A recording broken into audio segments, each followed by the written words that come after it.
ఒకటి outer ring road ఒకటి plan చేస్తాం. ఔటర్ రింగ్ రోడ్ నిన్న ఎంపీ గారు కానీ అక్కడ అడగడం జరిగింది. అది ఔటర్ రింగ్ రోడ్ చెప్పారులేండి.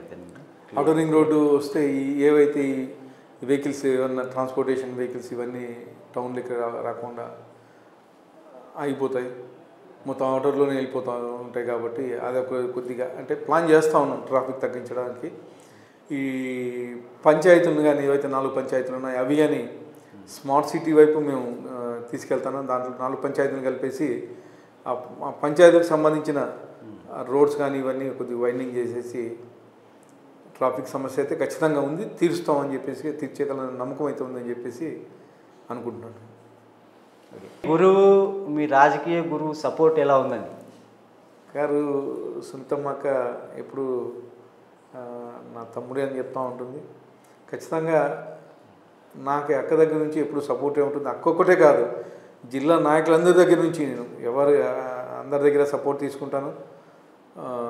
ముఖ్యంగా ముగ్గురు మంత్రులు ఉన్నారు, అందరితో సపోర్ట్ తీసుకొని. ఎందుకంటే అనంతపూర్ అనేది డెవలప్ అయితే, టౌన్ డెవలప్ అయితే అంతా డెవలప్ అయినట్లే.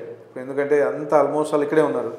సునీతమ్మక్క అయితే మీ, కేశవ్ గారు అయితే మీ, వీళ్ళంతా అనంతపూర్లో నివసిస్తూ ఉంటారు. కాబట్టి ఖచ్చితంగా అంతా సపోర్ట్ చేస్తారు, సపోర్టింగ్గానే ఉంటారు అనుకుంటున్నాను నేను. మీరు ఒక ఇండస్ట్రియలిస్ట్గా, ఒక వ్యాపారవేత్తగా మీరు చేసి వచ్చారు. కాబట్టి అనంతపురం ప్రజలకు కానీ, అనంతపురంలో ఉన్న జిల్లాలో ఉన్న వాసులకు మీరు అంటే ఎటువంటి ఇండస్ట్రీస్ కానీ ఏమైనా అంటే యాక్చువల్గా అనంతపూర్ లాంటి పట్టణానికి లాస్ట్ టైం జాకీ వచ్చింది. దాదాపు ఒక 10,000 మంది ఉద్యోగాలు జనరేట్ అయ్యేవి. జాకీ ఎలా వెళ్ళిపోయిందో మీకు తెలుసు. ఇప్పుడు సేమ్ జాకీ లాంటి కంపెనీని నేను ఒకటి బ్రాండెక్స్ అని ఒకటి ఉంది, బ్రాండెక్స్కి అప్రోచ్ అయ్యాను ఆల్రెడీ నేను.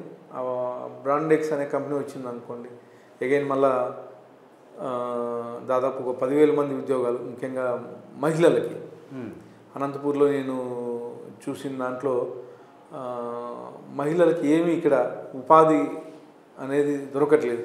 ఏదన్నా ఉంటే చిన్న చిన్న షాపుల్లో పనిచేయడము ఇలాంటివే కనిపిస్తున్నా. కానీ ముఖ్యంగా మైనారిటీ మహిళలు ఎక్కువ కనిపిస్తున్నారు. అంటే ఖాళీగా ఇంట్లో కూర్చోవడం ఇలాంటివన్నీ కనిపించింది. వాళ్ళకి ఒక బ్రాండెక్స్ అనే ఫ్యాక్టరీతో అప్రోచ్ అయ్యాను నేను ఆల్రెడీ. అలాంటి ఫ్యాక్టరీని తీసుకొస్తే దాదాపు ఒక 10,000 మంది ఎంప్లాయ్మెంట్ జనరేట్ అవుతుందని చెప్పేసి అనడం జరిగింది. అలాగే ఇంకా స్మాల్ స్కేల్ ఇండస్ట్రీస్, ఇక్కడ రాప్తాడ్ దగ్గర ఒకటి స్మాల్ స్కేల్ ఇండస్ట్రీ పార్క్ ఉంది, అలాగే కుడేరు దగ్గర ఒకటి ఇస్తున్నారు. ఇలాంటి ఏదైనా నాకు తెలిసిన ఇండస్ట్రీస్ అయితే నేను ఖచ్చితంగా తీసుకొస్తాను. మా ముఖ్యమంత్రి వర్యులతో మాట్లాడి ఎక్కడైతే ఇండస్ట్రీస్కి అవకాశం ఉందో అక్కడైతే ఖచ్చితంగా ఇండస్ట్రీస్కి వచ్చి అన్ఎంప్లాయ్మెంట్ ఏదైతే ఉందో అనంతపూర్లో దాన్ని కొద్దిగా లేకుండా అయితే చూస్తాను. ఆ నమ్మకం అయితే నాకు ఉంది. చివరిగా ఒకే మాట సూటిగా చెప్పేసేయండి, దగ్గుబాటి ప్రసాద్ గారి మార్క్ అంటే ఆయన చేసేటువంటి అనంతపురం మీద ఉన్నటువంటి విజన్ ఎలాంటిది? నేను మాటల్లో చెప్పలేను, చేతుల్లో చేసి చూపిస్తా. ఎందుకంటే మీరు అన్నారు కదా అనంత అంటే అభివృద్ధి, నేను అలా మాటలు చెప్పలేను, నాకు చెప్పడం కానీ రాదు. చేతల్లో చేసి చూపిస్తాను, ఖచ్చితంగా అది జరుగుతుంది. ఎందుకంటే వెనకబడి ఉన్నాం. అనంతపూర్ జిల్లా అంటేనే వెనకబడిన ప్రాంతం అనేది ఒకటి ఉంది. దాన్ని ముందుకైతే తీసుకెళ్తానని నమ్మకం అయితే ఉంది. అనంతపూర్ డెవలప్మెంట్ వైపు అయితే ఖచ్చితంగా పోతుంది, దాంట్లో ఎటువంటి డౌటు లేదు. ప్రసాద్ గారు, ఒక చిన్న విషయం, లోకేష్ గారికి మీకు ఉన్నటువంటి మీ అండర్స్టాండింగ్ ఇప్పుడు లోకేష్ గారు, ఎందుకంటే మీకు టికెట్ రావడానికి ఎక్కువ లోకేష్ గారే ముందు వచ్చారు అనేసి విన్నాము.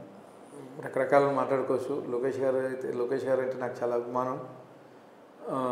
ఒక యాజ్ ఎ బ్రదర్గా మాట్లాడిస్తారు, ట్రీట్ చేస్తారు. అంటే మంచి నాయకుడు.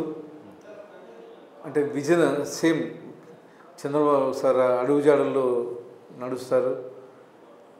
అదే విజన్ ఈయనకి ఉందని నేను నమ్ముతున్నాను. దేనికంటే ఇప్పుడు ఎవరు వెళ్ళినా కానీ ఆప్యాయంగా దగ్గర తీసుకొని మాట్లాడిస్తాడు.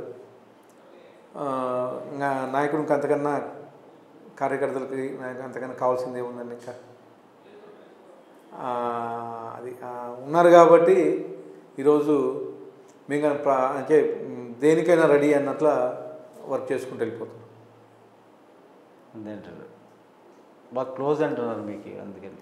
అంటే క్లోజ్ అనేది ఏం లేదండి. ప్రతి ఒక్కరికి ఏ కార్యకర్త అయినా వెళ్ళినా మాట్లాడిస్తాడు, ఏ నాయకుడు వెళ్ళినా మాట్లాడిస్తారు.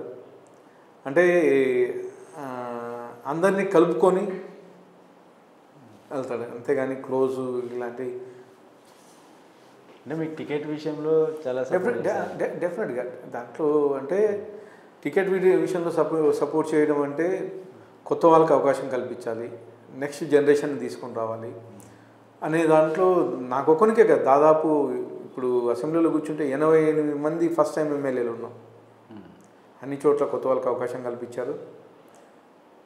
దాంట్లో భాగంగానే నన్ను కానీ ఎంకరేజ్ చేశారని చెప్పేసి అనుకుంటున్నాను. మీ రాజకీయ ప్రయాణంలో, ఇంతవరకు జరిగినటువంటి మీ రాజకీయ ప్రయాణంలో మీరు బాగా ఎదుర్కొన్నటువంటి భయంకరమైన సన్నివేశాలు ఏమైనా ఉన్నాయా? బాధ కలిగించేటటువంటి సన్నివేశాలు? లేవు, ఏం లేవు. హ్యాపీగా నేను చేసుకుంటూ వెళ్తున్నాను. చిన్న చిన్నవి జరుగుతున్నాయి, కానీ దానికి బాధపడి అవన్నీ పట్టించుకొని మైండ్కి ఎక్కించుకొని చేసిన దీంట్లో నాకు చేసి తెలిసింది ఒకటే, చేతనైతే సహాయం చేయాలి, లేకపోతే అవకాశం లేకపోతే కామ్గా కూర్చోవాలి. అంతేగాని సంతోషాన్ని కలిగించిన సంఘటనలు ఉన్నాయి. నేను ఎమ్మెల్యే అవ్వడం దాంట్లో ముఖ్యంగా నాకు లోకేష్ బాబు గారు, చంద్రబాబు నాయుడు గారు అవకాశం ఇవ్వడం, ఇంకంతకన్నా మించింది నా లైఫ్లో లేదనుకుంటున్నాను. ఎమ్మెల్యే సంతోషాన్ని ఇచ్చింది ఇది, బాధ అయితే ఏమి లేవు. బాధ అయితే లేదు. నేను నెగిటివ్స్ అసలు ఆలోచించినాను. Okay, only positives. జరిగిందా, జరిగిపోయింది, అంతే అంతే. ఎవరు చేశారు దానికని ఎవరు ఏం చేసినా కానీ నేను అసలు పట్టించుకోను. అంటే నన్ను డ్యామేజ్ చేయాలని చూసినా కానీ, లేకపోతే ఇంకోటి చేయాలని చూసినా నేను అసలు పట్టించుకోను. మన పని ఏంది, డెవలప్మెంట్ చేయాలి, బాధ్యత అప్పు చెప్పారు, దాన్ని ముందుకు తీసుకెళ్ళాలి. అంతేగాని ఎవరో ఏదో అంటున్నారని చెప్పేసి అసలు పట్టించుకోను. దాని గురించి ఆలోచించగా ఆలోచించాను. థ్యాంక్ యూ ప్రసాద్ గారు. Advance happy birthday. Thank you.